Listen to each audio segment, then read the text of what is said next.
మంచిర్యాల జిల్లా దండేపల్లి మండలం దమ్మన్నపేట ఫారెస్ట్ బీట్లో పోడు వ్యవసాయం చేసేందుకు యత్నించిన స్థానిక గిరిజనులను అడ్డుకున్నారు అధికారులు. అక్రమంగా అటవీ భూముల్లోకి ప్రవేశించి ఆక్రమించి పచ్చని అడవిని నాశనం చేస్తే చట్టరీత్యా చర్యలు తీసుకుంటామని జన్నారం ఎఫ్టీఓ రామ్మోహన్ తెలిపారు. ఇది వరకు ఇక్కడ సాగు చేసిన ఆధారాలు ఏమైనా ఉంటే తీసుకురావాలని సూచించారు. ఇక్కడి వాళ్ళే ఆదిమగా ఎప్పటి నుంచో ఉన్నారు. కానీ ఫారెస్ట్ రైట్స్ యాక్ట్ అటవీ హక్కుల చట్టం చెప్పేటువంటిది ఏంటి, 2005 డిసెంబర్ 13 అనేటువంటిది ఒక కట్ ఆఫ్ డేట్ ఉంది.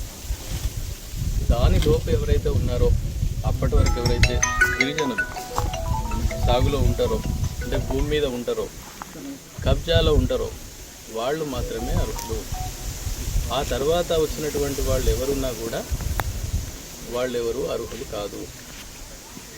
ఆ తర్వాత కూడా మళ్ళీ మనం చేసుకుంటే ఇట్లే పోతుంటే దీనికి అంతు అనేది ఉండదు.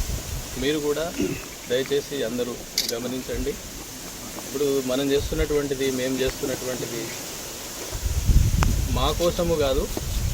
మేము 2 ఏళ్ళు 3 ఏళ్ళు ఉంటారు, తర్వాత ఎక్కడోళ్ళు అక్కడ పోతారు.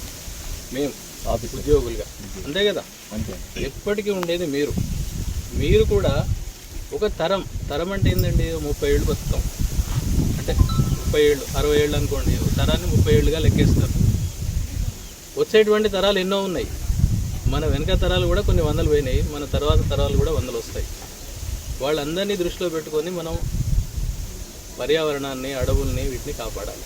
మనం ప్రస్తుత తాత్కాలిక అవసరాల కోసం మాకు భూమి లేదు, లేకపోతే తర్వాత నా కొడుకు కావాలి, నా మనవనికి కావాలి అని ఇట్లా లెక్కలేసుకుంటూ పోతే ఇది కాదు కదా, గుట్టలు కూడా ఆగవు. అది నేను మీకు కొత్తగా చెప్పేది ఏం లేదు. నాకంటే అడవుల్లో మీరు పెరిగినటువంటి వాళ్ళుగా, ఇక్కడే పుట్టి పెరిగినటువంటి వాళ్ళుగా మీకు బాగా తెలుస్తుంది దాని విలువ. కాకపోతే ఇప్పుడు ఈ మధ్యలో దీనిపైన మిస్గైడ్ అవుతున్నారు. ఏంటి, మేము ఇప్పుడు చేస్తే కూడా మాకు వస్తుంది, అది సాధ్యం కాని పని, అది రాదు. నేను మిమ్మల్ని అందరినీ అభ్యర్థించేది ఏంటంటే మీరు ఇవి చేయకండి. ఉన్న వాటిని, కొత్త వాటిని ఏమీ కొట్టకండి. కొత్త వాటిని కొట్టినప్పుడు అనివార్యంగా మేము చట్టరీత్యా చర్యలు తీసుకోవాల్సి వస్తుంది. అంతేకాకుండా మాకు సాధ్యం కాకపోతే పోలీస్ డిపార్ట్మెంట్, రెవెన్యూ డిపార్ట్మెంట్ ఇట్లాంటి వాటి యొక్క సహకారంతో కూడా మేము పనిచేయాల్సి వస్తుంది. అది మీరందరూ గమనిస్తారని, ఇంతటితోటి వీటిని ఆపేస్తారని నేను అనుకుంటున్నాను. మిమ్మల్ని అందరినీ కూడా అభ్యర్థిస్తున్నాను. This is my personal request and also as a forest officer also this is an request from our side, మా వైపు నుండి. Okay, thank you. దేవి గారు ఉంది మీటింగు రారు అన్నారు.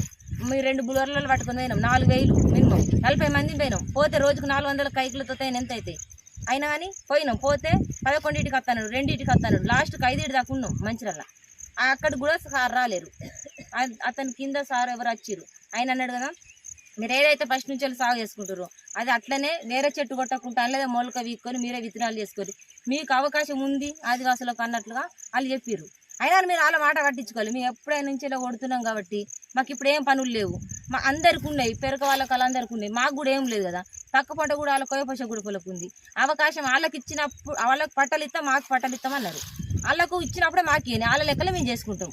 వాళ్ళకి ముందు ఇచ్చినాకనే మాకు తర్వాత ఇవ్వని అని ఉద్దేశంతో మేము 64 కుటుంబాలు ఇక్కడికి వచ్చినాం. మమ్మల్ని నెల్లుమంటే మేము ఏడికి వెళ్ళాలి. పెరకలకు గోదెందుకు ఒక నాట్లకు తప్పించి మిగతా ఏం లేదు. పత్తులలో అంటే వాళ్ళే అలా మేమా కందులు, మక్కలు, కేసార్లు, జొన్నలు ఇవి ఎత్తున్నాం. అంతకు మించి ఏం లేదు. మాకు మాత్రం న్యాయం జరగాలని చెప్తున్నాం.